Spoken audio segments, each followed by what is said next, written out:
The world's fastest growing economies are no longer in Asia. They are not in Europe, and they are certainly not in the West. They are right here on the African continent.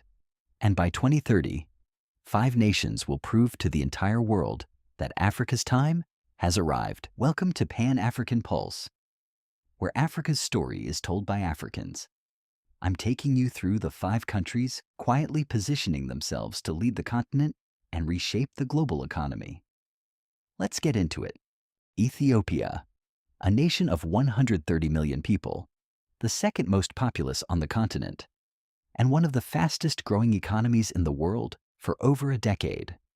Addis Ababa is rapidly becoming East Africa's commercial nerve center. The country is betting big on manufacturing, with industrial parks attracting Chinese, European, and American companies looking to reduce costs.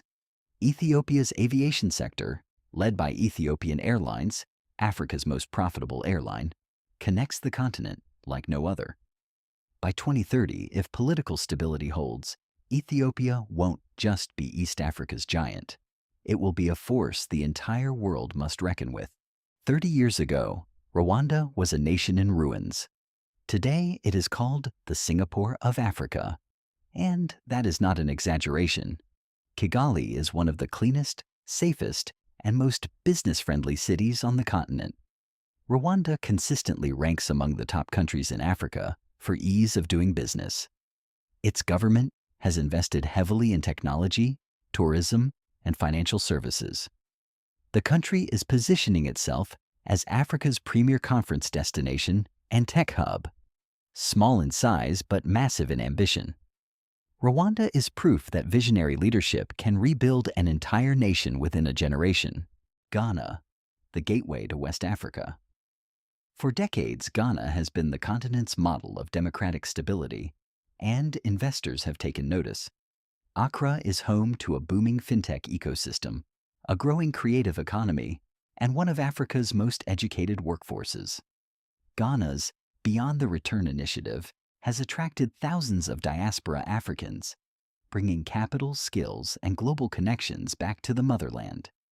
With oil revenues, cocoa exports, and a rapidly expanding services sector, Ghana is not just surviving, it is building.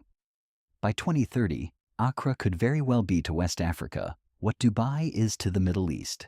Egypt is Africa's largest economy by some measures, and it is playing a long game.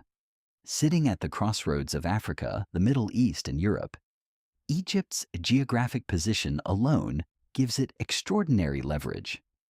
The Suez Canal generates billions in global trade revenue annually. Cairo is investing in a brand new capital city, a $58 billion mega project designed to attract global business and government headquarters. Egypt's young population of over 100 million, combined with rising tech investment and a growing startup scene, makes it impossible to ignore. The ancient world's greatest civilization is rewriting its story, and 2030 could be its coming out party. And finally, Nigeria, Africa's largest economy, home to over 220 million people, and the most dynamic, creative, and tech ecosystem on the continent. Lagos is already being compared to New York for its energy, its hustle, and its sheer scale of ambition. Nigerian fintech companies like Flutterwave and Paystack have put African technology on the global map. Nollywood is the second largest film industry in the world by volume. Afrobeats has conquered every continent. Nigeria's challenge has always been turning its enormous potential into consistent economic power. But the foundations are being laid. By 2030, Nigeria will not just be Africa's biggest economy. It will be one of the most influential nations on earth.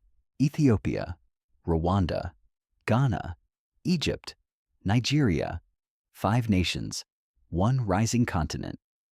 Africa is not waiting for the world's permission to succeed, and these countries are the proof. If this video opened your eyes to what is happening on this continent, make sure you subscribe to Pan-African Pulse. We drop new videos every Tuesday and Friday, because Africa's story deserves to be told every single week. Drop a comment below. Which country do you think will dominate the most by 2030? I want to hear from you.